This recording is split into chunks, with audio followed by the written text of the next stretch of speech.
So listen to your feelings. Yeah. So that's a really hard thing, I think, for a lot of people to do. One, because I think emotional intelligence is not taught enough.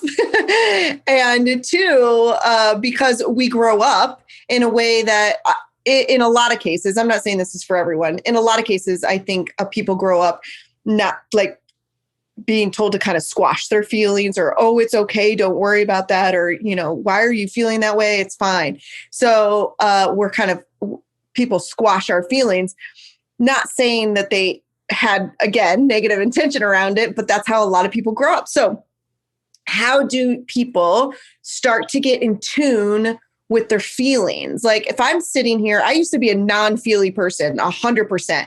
So if I would have heard what you just said, like 10 years ago, I probably would have rolled my eyes. I probably would have judged you and said, oh, she's just whatever. Like, those people are too emotional for me. So what advice do you have for people like the Amy Dix 10 years ago? Well, first of all, feelings are about you and for you only.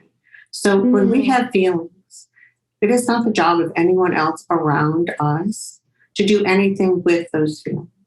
And so to take personal responsibility and to have the feeling, to own the feeling, to embrace the feeling, to accept the feeling, and then to choose what to do with that feeling.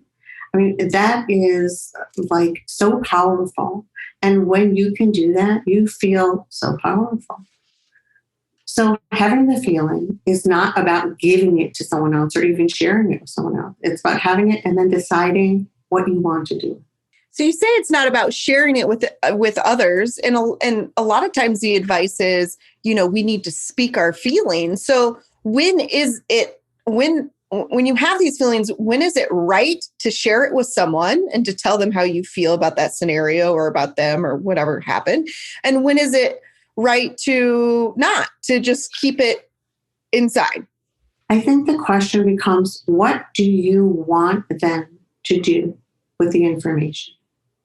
So if you can think that far ahead, but usually when you are in control of your feelings to the extent that you can experience them and understand them and make a choice about them, you don't really need to share the feeling with another person. So there is a difference too between sharing the feeling, because you're just expressing where you are in this moment with yourself, and using that sharing as a way to get someone to change their behavior. That, I believe, is where we are continually disappointed and feel unheard.